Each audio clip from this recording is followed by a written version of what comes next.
what is an anagram? Anagram is like all the, so they used, both the words are used with the same set of elements.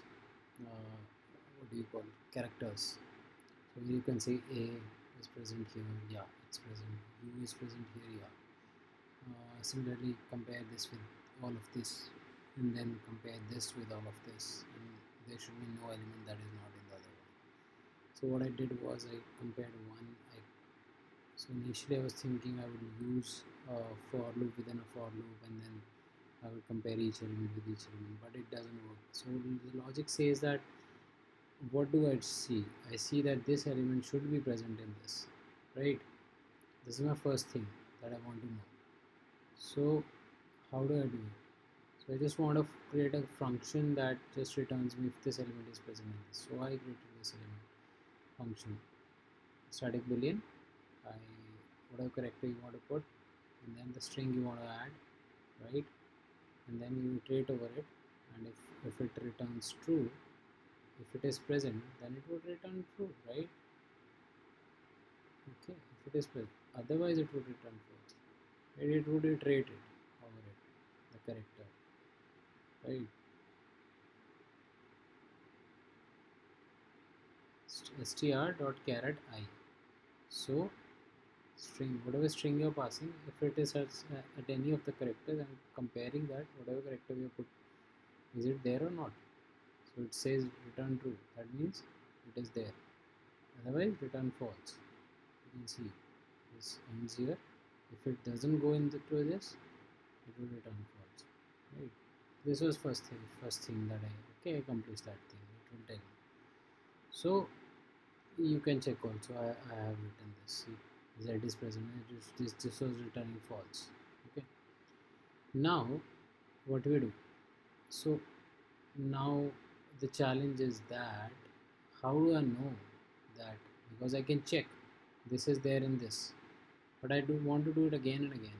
And if I use a for loop for this, then I want, if it returns true, it would return true false multiple times, right? It would be there, it would not be there, it would be there. So all of the iterations should be true. How do I check it? So the return true, I can't print it like that. It's not one iteration that I'm doing multiple iteration. All of them have to be true. That's what I want. So what I did was I just initiated a count number, and I'll just plus it, and if this count, okay, I will calculate that count. Okay, so initially what I did was I had put it here cat, okay, and I had put it bat, right? So act, sorry, act, yeah, okay. So if I put s here, so this should fail, right? It was still passing while I was only using this one.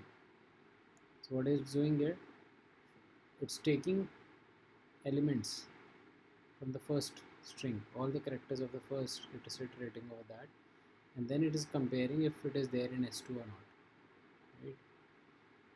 And it is just plusing the count, and I am giving it if logic. If this is equal to length of this, right? Because all of the element would be present then. 1 2 3, three times it went into the loop, and three times it says plus, right? But then comes the catch, all the element of this should be present here, but also all the elements of this should also be present here, right? So that's why what I did was I used another for loop, and I did the same thing and compared all the elements of s2 to s1, which you can see here, and again count plus plus. So whatever count comes here and count comes here, that would I want to equate, because the number of times it goes inside the loop, that should be equal to the, it should be equal to the length of both the elements, both these strings, right? This will go 1 2 3 4, it will compare with this, right? This will go here 1 2 3 1 2 3 1 2 3 1 2 3, here it comes out to be 4, so it will go 4 times. This one will go 3 times, compare, right? So the total of this is 3 plus 7, 4, which is 7. So 7 should equate to the count plus plus. 7 times it went inside. It says that the element was present. That's why it went inside, right? So that's why we have, and once it's equal, we can say that it's an anagram. So here you can see that these both are not anagrams because S is additional in this. So let's see and run it. See, it's not an anagram. But if I delete this, then it should be an anagram. See, it's an anagram, right? That's it for this video. Keep practicing.